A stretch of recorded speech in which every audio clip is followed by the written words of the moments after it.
Hello children,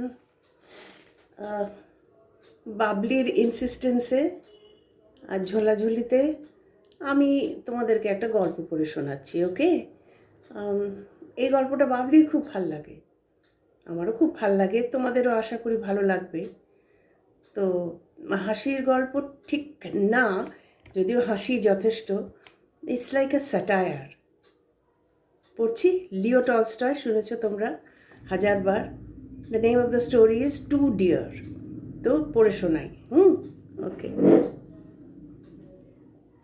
Near the borders of France and Italy, on the shore of the Mediterranean Sea, lies a tiny little kingdom called Monaco. Okay? Many a small country town can boast more inhabitants than this kingdom, for there are only about 7,000 of them, and if all the land in the kingdom were divided, there would not be an acre for each inhabitant. But in this toy kingdom, there is a real kinglet, and he has a palace, and courtiers, and ministers, and a bishop, and generals, and an army. It is not a large army, only 60 men in all, but still it is an army. There are also taxes in this kingdom, as elsewhere, a tax on tobacco, and one on wine and spirits, and a poll tax. But though the people there drink and smoke as people do in other countries, there are so few of them that the prince would have been hard put to it to feed his courtiers and officials and to keep himself if he had not found a new and special source of revenue. Sorry. This special revenue comes from a gaming house where people play roulette. People play, and whether they win or whether they lose, the keeper always gets a percentage on the turnover. And out of his profits, he pays a large sum to the prince. The reason he pays so much is that it is the only such gaming house or gaming establishment left in Europe. Some of the little German sovereigns used to keep gaming houses of the same kind, but some years ago they were forbidden to do so. The reason they were stopped or forbidden was because these gaming houses did so much of harm. A man would come, try his luck, then he would risk all he had and lost it, then he would even risk money and that did not belong to him and lose that too, and then in despair he would drown or shoot himself. So the Germans forbade their rulers to make money in this way. But there was no one to stop the Prince of Monaco, and he remained with the monopoly of the business. So now everyone who wants to gamble goes to Monaco. Whether they win or lose, the prince gains by it. You can't earn stone palaces by honest labor, as the proverb says. And the kinglet of Monaco knows it's a dirty business, but what is he to do? He has to live also. So, to draw a revenue from this drink and from tobacco is also not a nice thing. Okay. So he lives and reigns and rakes in the money and holds his court with all the ceremony of a real king. He has his coronation, his levels, he rewards, sentences, pardons, and also he has his reviews, councils, laws, and courts of justice, just like other kings, only on a much smaller scale. Now it happened a few years ago that a murder was committed in the toy prince's domains. The people of that kingdom are generally peaceable, and such a thing has not ever happened before. The judges assembled with much ceremony and tried the case in the most judicial manner. There were judges and prosecutors, jurymen and barristers. They argued and judged, and at last they condemned directs. So far, so good. Next, they submitted the sentence to the prince. The prince read the sentence and confirmed it. If the fellow must be executed, then execute him. There was only one hitch in the matter, and that was that they had neither a guillotine for cutting heads off nor an executioner. The ministers considered the matter and decided to address an inquiry to the French government, asking whether the French could not lend them a machine and an expert to cut off the criminal's head. And if so, would the French kindly inform them what it would cost? The letter was sent. A week later, the reply came. A machine and an expert could be supplied, and the cost would be 16,000 francs. This was laid before the king. He thought it over. 16,000 francs. The wretch was not worth the money, he said. Can't it be done somehow cheaper?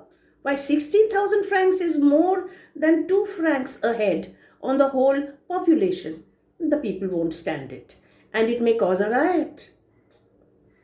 So a council was called to consider what could be done, and it was decided to send a similar inquiry to the King of Italy. The French government is republican and has no proper respect for kings, but the King of Italy was a brother monarch, and he might be induced to do the thing cheaper. So the letter was written and a prompt reply was received. The Italian government wrote that they would have the pleasure of supplying both a machine and an expert, and the whole cost would be 12,000 francs, including traveling expenses. This was cheaper, but still it seemed too much. The rascal was really not worth the money. It would still mean nearly 2 francs more per head on the taxes. So another council was called. They discussed and considered how it could be done with less expense. Could not one of the soldiers perhaps get to do it in a rough and homely fashion? The general was called and was asked, "Can't you find us a soldier who'd cut off the man's head?"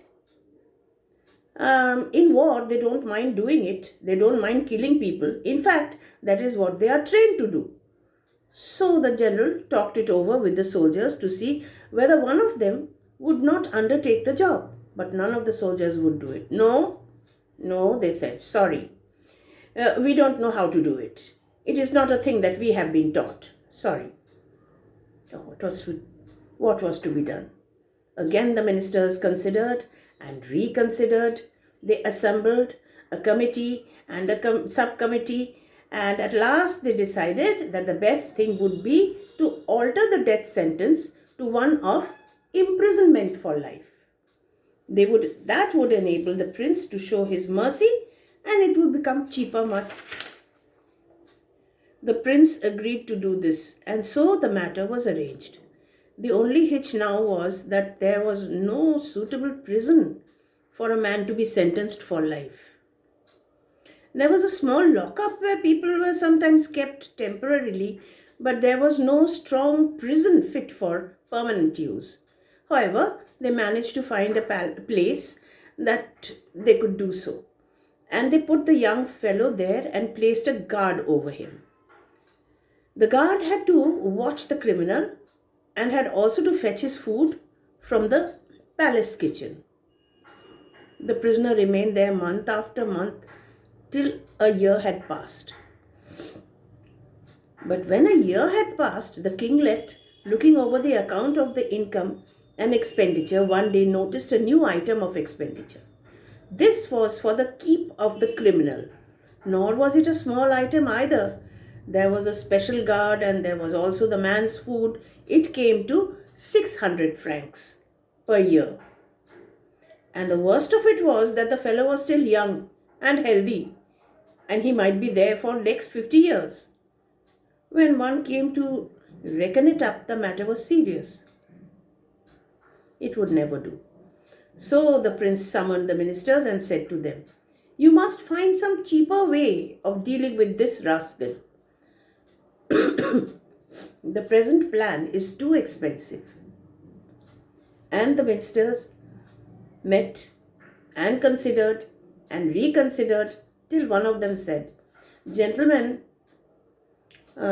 in my opinion, we must dismiss the guard."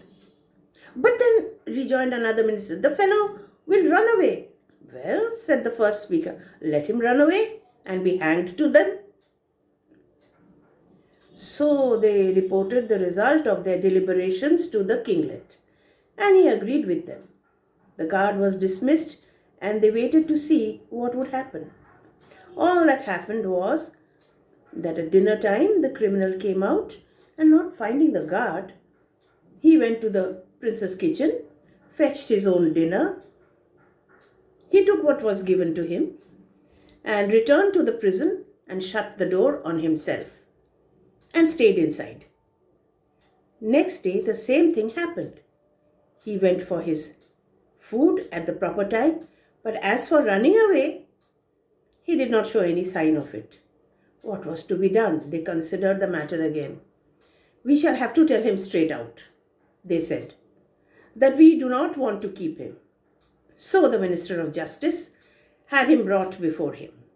"Hey, why don't you run away?" said the minister. "There is no guard to keep you. You can go where you like, and the prince will not mind." "I dare say the prince will not mind," replied the man. "But I have nowhere to go. What can I do? You have ruined my character by your sentence, and people will turn their backs on me. Besides, I've got out of the way of working. You have treated me badly. It is not fair. In the first place, once you sentenced me to death, you ought to have executed me, but you did not do it. That was one thing I did not complain about. Then you sentenced me to imprisonment for life and put a guard to bring me my food. But after some time, you took him away too, and I had to fetch my own food. Again, I did not complain. But now you actually want me to run away. I can't agree to that. No, you may do as you like, but I will not go away." What was to be done? Once more the council was summoned. What course could they adopt? The man would not go. They reflected and considered. The only way to get rid of him was to offer him a pension. And so they reported to the prince. "There is nothing else for it," they said. "We must get rid of him somehow." So the sum was fixed to 600 francs, and this was announced to the prisoner. "Well," he said, "I don't mind so long as you undertake to pay it regularly, okay? On that condition, I'm willing to go. Otherwise, no."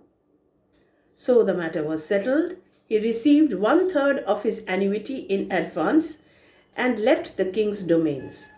It was only a quarter of an hour by rail, and he emigrated and settled just across the frontier, where he bought a bit of land and started market gardening. And now he lives there comfortably. He always goes at the proper time to draw his pension. Having received it, he goes to the gaming tables, stakes 2 or 3 francs, sometimes wins, sometimes loses, and then returns home, and he lives peaceably and well. It is a good thing that he did not commit his crime in a country where they do not grudge expenses to cut off a man's head or to keep him in prison for life. Okay.